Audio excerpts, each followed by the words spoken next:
Hi, I'm Philip from Optimize Lab, and in this video I'm going to be talking about Google Ad reps and specifically how to deal with them and how to communicate with them. Now, some people might think it's strange to have to create a video about this subject, but if we look at this post here, how do I get Google reps to stop calling me? And we look at this article, which is as far back as 2017. Why do Google reps keep calling and scaring my AdWords clients? We can see that some advertisers and some Google Ads specialists struggle with how to communicate and respond to Google reps when they don't necessarily agree with the changes being recommended by those Google reps. Now, it's important to realize that with Google reps, they're all different and they all have different levels of experience and expertise. Going back a few years, all of the Google reps that I encountered had a lot of experience with the platform and had a lot of knowledge of how Google Ads works. Most recently, however, the majority of Google reps that I encounter are new to the platform, and there's a lot of turnover with Google reps these days. So I've noticed that for accounts, I get a new Google rep every several months. So things have changed slightly, and it's important to take a look at how best to respond when you're communicating with Google reps. Now, Google Ads reps have in some ways become more akin to sales people, and I think a lot of them have a sales background. So the question is, what are they trying to sell to you? And you can categorize these in three different ways. So number one is that Google reps will want you to carry out best practices within yours or your client's Google Ads account. And these can certainly help improve performance. So it's well worth considering them and implementing any changes that can help your client meet their business objectives.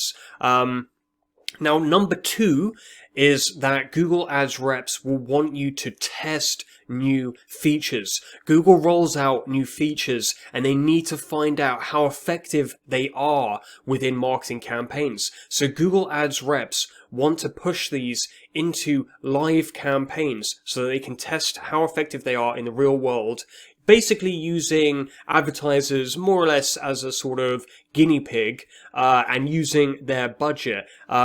However, it's important to note that not all of these newer features will be effective, especially not in the beginning while they're being refined. So you need to decide whether you're happy to test them, whether you want to potentially take, it might be a small risk, but whether you want to take that risk with your or your client's advertising budget, and that's completely up to you.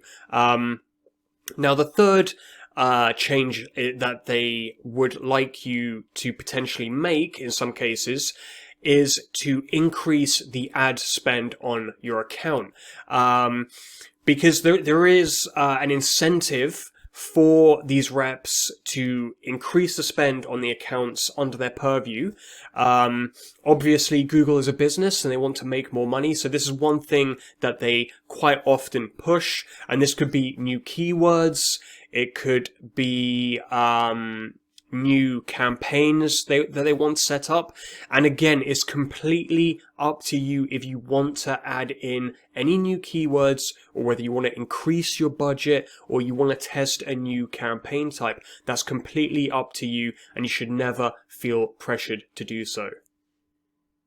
So what do you do in a situation where you do not want to make one of the recommended changes from a Google rep? Well, if you're on the phone to your Google rep, then what you can say is that you're not going to make a decision today. You're going to take a look and review all of the recommendations, and then you're going to make a decision on which recommendations you're going to enact in order to meet your clients' or your account's objectives.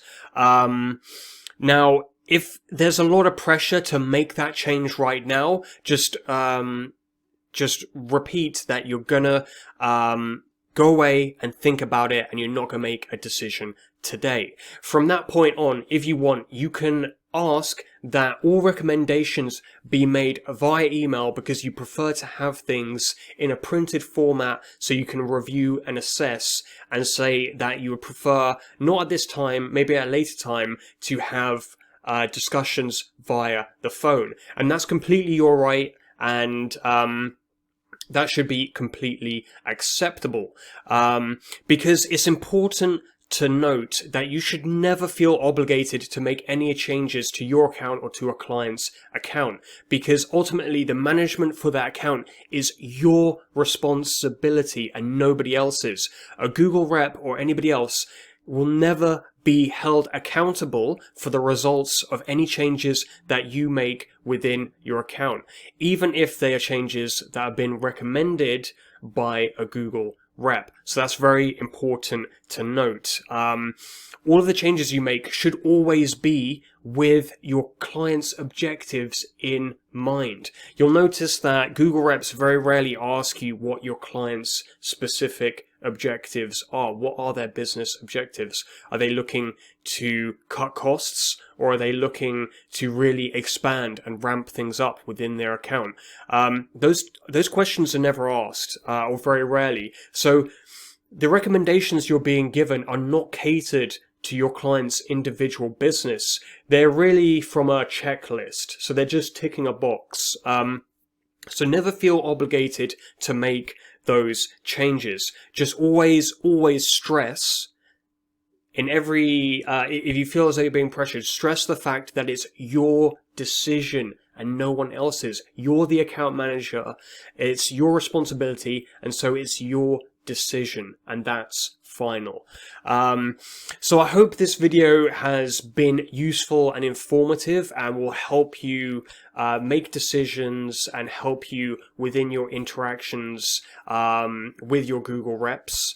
And if you want any additional tips and strategies on how to manage your Google Ads accounts or your marketing campaigns going forward, then feel free to subscribe to this channel for additional content. And thanks for watching.